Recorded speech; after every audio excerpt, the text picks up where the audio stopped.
Take me down to Hockey Town, yeah, yeah, yeah. Hello, hockey fans. The Minnesota Hockey Connection is on the air. What is this? It's April 25th, Tuesday, and we're at PACT-TV studios, and we're not at the real studio again. They're doing a lot of construction, so when the new studio gets all completed, it's going to be nice, new equipment. But here we are, another week of hockey, and a lot of things still going on in the hockey world with the National Hockey League Stanley Cup playoffs. Plus we have the juniors, the North American Hockey League in Tier 2 into their playoffs, and the USHL, the only Tier 1 league, and they're in their playoffs. So there's still a lot of hockey left, and I was just at the High Performance this last weekend, and so all the 15, 16, 17, and 18-year-olds were playing down there in the Twin Cities this weekend, and a lot of elite players coming up through the ranks, and I see a lot of good players and future college players in this group from Minnesota. So let's get started. The big thing is the Minnesota Wild. They're in their playoff run right now, and they're playing against the Dallas Stars, the former Minnesota North Stars that moved down to Dallas. So it's a big series, and the fans, you know, they got the boo-boo birds every time Dallas comes out on the ice.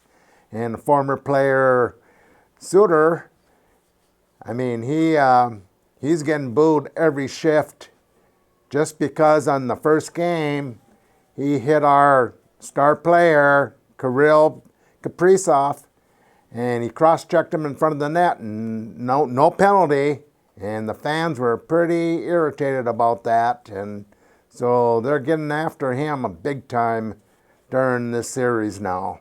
So let's get started. The Wild and the Dallas Stars have played 4 games in the series, and the series is tied 2-2. And they play tonight, which is Tuesday the 25th. So we'll know by tomorrow morning who's leading the series and who has a good chance to take the best out of 7. Because I think this is the biggest game of the series, because the winning team only has to win one of the next 2 to go to the second round in the playoffs. And it's been a tough series for both teams. That first game is very physical.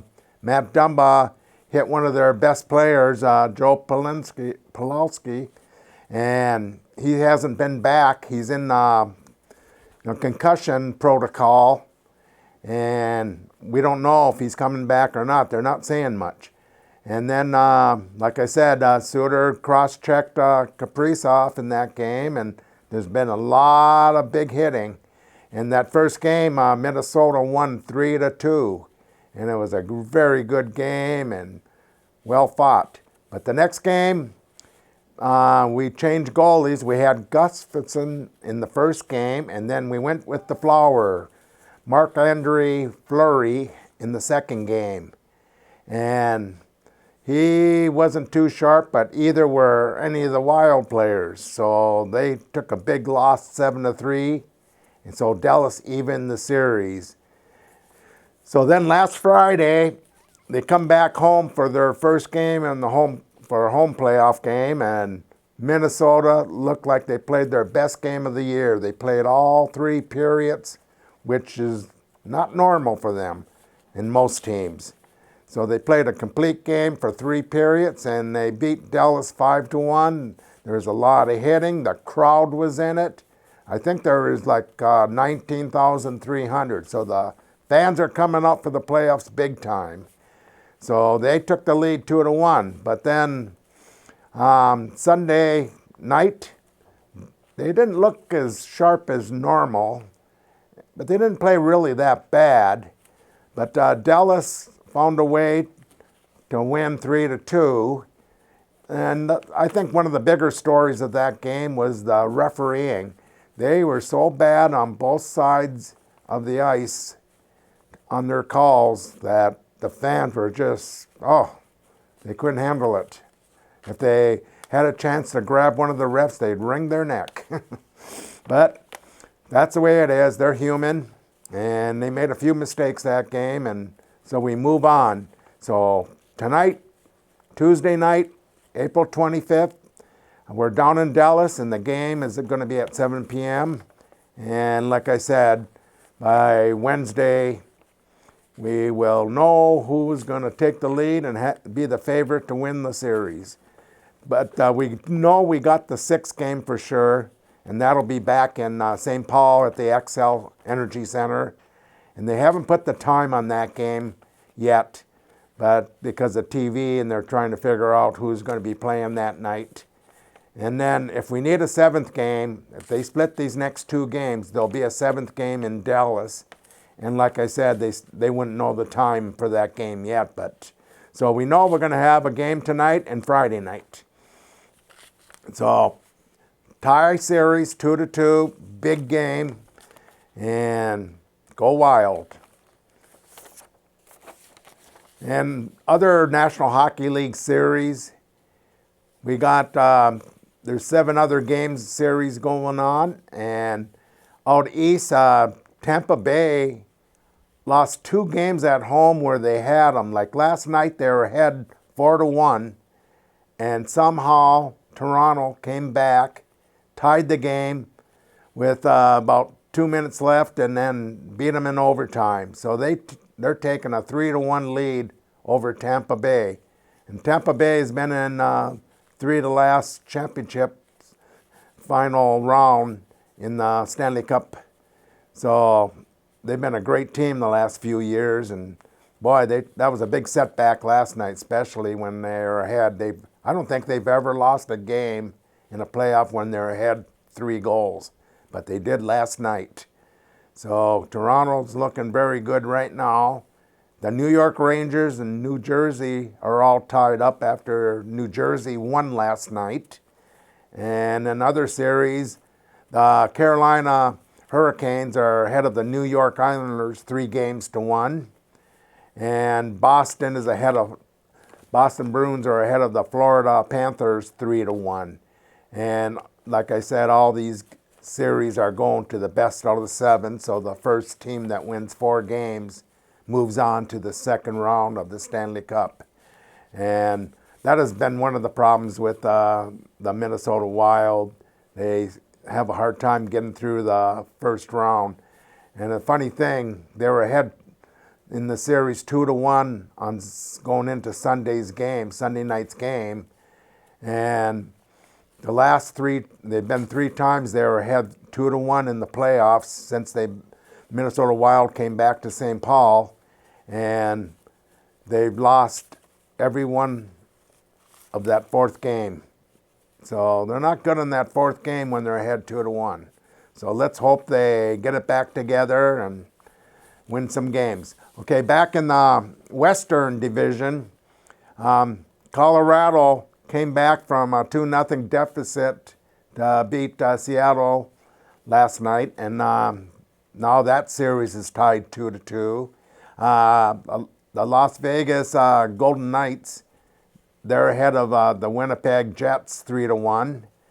And LA Kings and Edmonton are 2-2. That's another series where Edmonton came back from they're behind 3-1 or 3-0 at one time. And they came back and won that game too in overtime. So the Edmonton Oilers and who was the other team that came back? The Toronto Maple Leafs. Boy, they're making some great comebacks in the Stanley Cup. So there we're at. That's where we're at now in the Stanley Cup. So it's been a really bad month for Minnesota hockey, and really 2 legends and friends of mine that passed. And I'll start with a person that's probably the best athlete, in my opinion, that ever came out of Duluth in my time, Steve Pokey Traxel. And him and his wife they live in Tucson during the winter, and they're back here at Island Lake. They stay at Island Lake. They have a place up there during the summer. But on April 3rd, they're coming over the border, and they're in Southern California and by the Salton Sea, and they're driving to see one of their daughters. They have 3 daughters, Ellie, Lindsay, and Lisa. And they got in a dust storm, and a truck basically went through their car.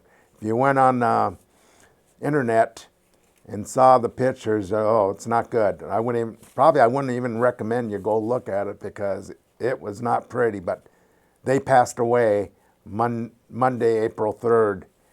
And I get on a Zoom meeting every week in late afternoon on Mondays with the 1968 hockey team, a lot of the players from that team. We get on and talk about anything, and I guess at our age it's a lot about health. But we got the news like 2 hours after this happened from another friend of ours whose wife was very close to that family and the daughters.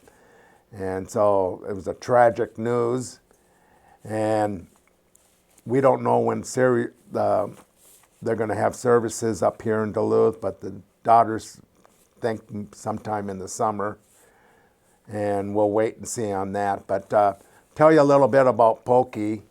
I went to St. Anthony's Catholic school back at 2nd through 8th grade, and Pokey he's a year younger than me, and so he came in the 3rd grade. And so the Traxel family is a very athletic family, and they're good in every sport. I mean, they were really good. I mean, 3 of them went to college and played, 2 of them at UMD in D1 hockey, but they were amazing athletes. But Pokey was the best of all 4 of the brothers. And when he was 12 years old, the Central Little League team from Duluth went to the World Series in Williamsport, the first time a Duluth team ever went there, and Pokey was a pitcher. And I'll tell you, at 11, 12 years old, and even after, I don't think I ever got a hit off Pokey Traxel. And the first game in the Little League World Series, he shut out, I think it was a Mexican team, and they beat them 5-0. But the rules in Little League, they can't pitch 2 games in a row. They have to take a day off. So the next day, the other pitcher for the team pitched, and they lost that game. But Pokey played in the 3rd place game and pitched them to victory in that game. But amazing pitcher. He had a curveball at 12 years old that you just couldn't hit. Then he'd come back with a fastball that stunned you, like, oh, wait a minute, how did that get through me so fast, past me? But amazing. And then we played Pony League football. In 6th grade, this kid could throw the ball 70 yards. Let me tell you how good that is. Half of the National Football League quarterbacks cannot throw the ball 70 yards. Pokey at 6th grade could do that. Amazing how far he can throw. His arm was amazing. And then moving on, his best sport, hockey. He had a slap shot that was 2 inches off the ice that would go 90 miles an hour. Amazing shot. And every college was looking and wanted recruiting him. And he went to UMD. But we played against every top team back in those days in the state. But we could not play in the state high school tournament for the public schools. We had to play in the Catholic school. And every year that he was at Duluth Cathedral, they won the state high school Catholic tournament. And we played like another player in the state at that time was, I think some of you remember, Henry Boucher. Amazing player. But every time Duluth played Warroad, Pokey was the better player. So amazing, amazing. And he is one of only 2 players ever at UMD that scored 5 goals in 1 game. Mike Connolly, about 40 years later, did it at UMD when they opened up the AMSOIL. So amazing athlete. So our thoughts and prayers go out to the family. He He was an amazing, amazing athlete. And another thing I want to tell you about Pokey, he liked to stir the pot all the time when he was young. He'd get it going and then he'd leave, so someone else had to finish. So he had a character in him and that. He's a little feisty, and so, but Pokey was a little different than most athletes. But very sorry to hear. And like I said, R.I.P. Pokey and Kathy. And by the way, Kathy Traxel, his wife, is a sister of another hockey player that played at Duluth Cathedral, or two of them, the Hughes family, Dave Hughes. So it's a athletic family there, and so sorry to hear that. Now another person that's really, I mean, it's amazing that we lost two in one month. John Russo. John Russo, if you don't know, came out of Sault Ste. Marie, Michigan. They're right over the border. There's a Sault Ste. Marie, Canada, too, where Lou Nanne, and everyone knows Lou Nanne. He played for the North Stars. He was the general manager of the North Stars, played for the Gophers. That's how he got to the Minnesota. And you always see him announcing and on the radio talk shows talking about hockey. Very knowledgeable person in his life. And but he came out of Sault Ste. Marie in 1963. He got offered a scholarship when Wisconsin started their hockey program, and he was the first captain. And after he graduated from Wisconsin, he went down. He was an engineering degree, and he went down to Ames, Iowa, and he got his master's in engineering, and he started the minor league club down there, and then he coached the what would you call it, the club team down there, and then built the first rink in Ames, Iowa. Then he came up to Minnesota, and he started helping out, coaching with some of the high school teams, especially Benil, where his son John Jr. has been an assistant coach for many, many years at Benil, St. Margaret High School in St. Louis Park. And he died on April 15th.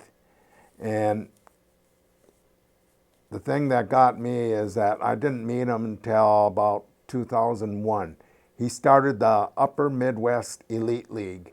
This league took a lot of politics to get the high school league to add games in the fall for high school kids, and that they never did. They never allowed. That's why a lot of kids with their elite, they went to juniors and didn't finish their high school in Minnesota. So he started this league to keep these kids in Minnesota and stay in high school. So 2001, he started that league. And I'll tell you what, every time you went to one of the games, there'll be over 100 scouts and recruiters. So this league went on it's still going on. It's been over 20 years now. But in the beginning, the first couple years of the league,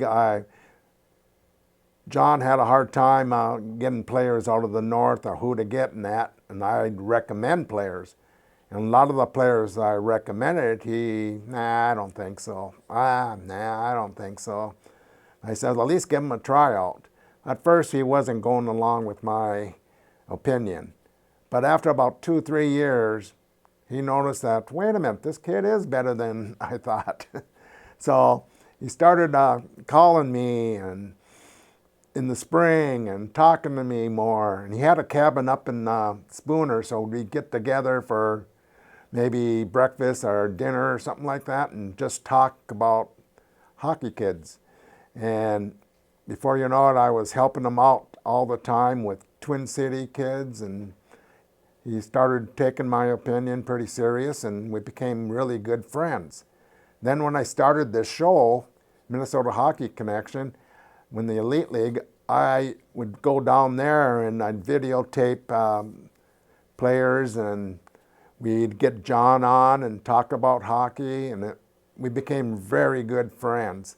So this guy was very knowledgeable on hockey and besides his businesses and engineering, he put a lot of time, and he's a legend really. I mean, anyone in hockey knows this guy and what he did for hockey in Minnesota. It's kind of funny, it came down to him and Herb Brooks starting this Upper Midwest Elite League, and Johnny, they both had the same kind of idea about keeping these kids. How do we keep these kids in Minnesota and keep them in high school? So another great person, and another, I'll tell you, a great friend, both of them. So sorry to lose two very key people in hockey this month. And like I said, thoughts and prayers go out to both of them and their families and friends.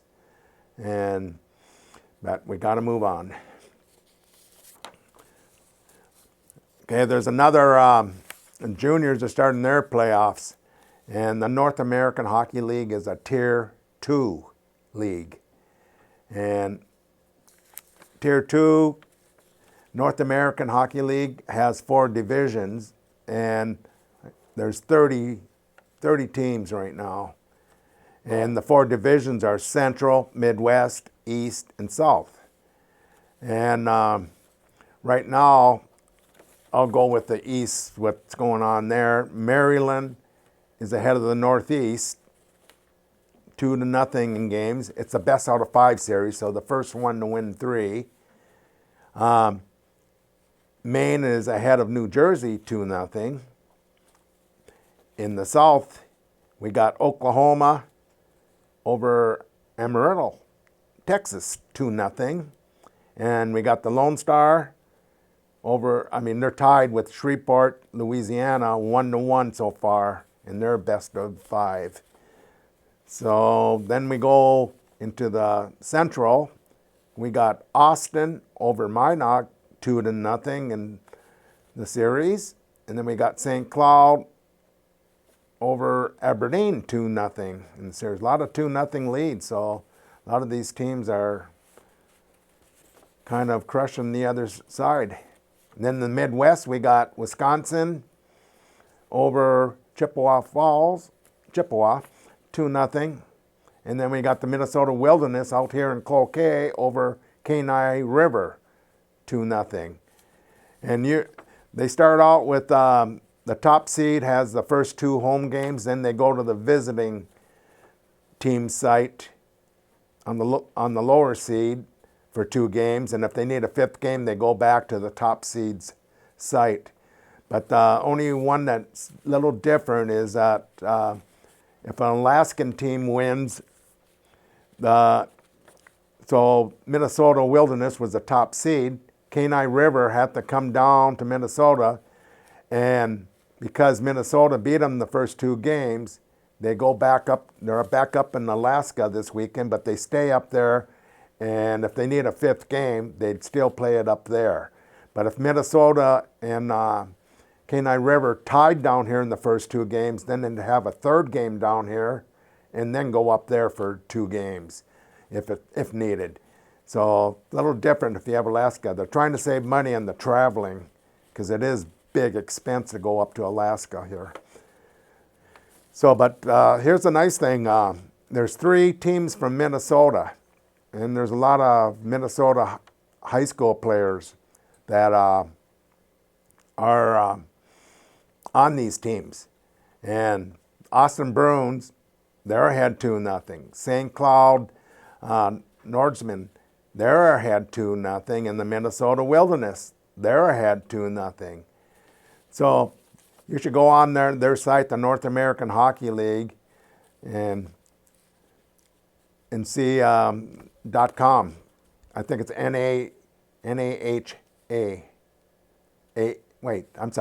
NAHL.com. So and you see all the stats and all the games and everything, and you can get the rosters and see which Minnesota kids are on there and go from there. But one thing I like about the North American Hockey League, there is a lot, you can see a lot of Minnesota players that played high school hockey here. So there you go. Big time in junior hockey. So I was watching the playoffs, and there's a lot of, you know, when you have 16 teams playing in the playoffs in the National Hockey League in the Stanley Cup, I was going over, and I think the other day, I think there were still 17 players from Minnesota that played high school hockey that are in the playoffs. That's amazing. And I'm just going over some of the top scorers this year.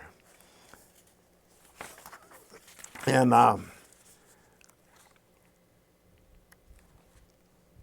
it's amazing season for some of these players, how many points, like Conor McGregor, he's got 150 points this year. Oh, that's just amazing. 82 games, it's almost two goals a game. 2 points a game, I mean. Yeah, we got Conor McGregor, top scorer. When you're going over some of these teams like Boston, that's a team that won the most victories in a regular season of all time, the Boston Bruins. When the season started, they weren't even picked to win their division or come in second place. So that's an amazing year for the Boston Bruins. Carolina's been hot for about 5 years now, and they're playing that way still. So that's a team to watch in the playoffs. And over on the West, I mean, the Colorado Avalanche won last year in the Stanley Cup. And so when you win the Stanley Cup, you're going to lose players because you can't afford to negotiate higher salaries with a lot of these players because your salary cap is not there. I mean, you just can't do it. So they lost a couple key players, and so that's why they're a little tougher. And they had a lot of injuries this year. But I like the Colorado team. But I'm looking forward for the Wild, though, to get past the first round, and we'll know tonight if there's a good possibility they can. Because I think, my opinion, if they lose tonight, I think they're going to have a problem getting through the first round. So let's hope that doesn't happen. I hope they play their game, get physical, and if they can do that and stay out of the penalty box, I think we have a good chance of winning tonight. Well, thank you, and hey, it's been a great week with Stanley Cup playoffs, and hope you had a great week yourself watching a lot of Stanley Cup, and we'll see you at the rink. And thank you, Jim, Vicky, and Liz, and it's PACT-TV Studios, and we'll see you in a couple weeks.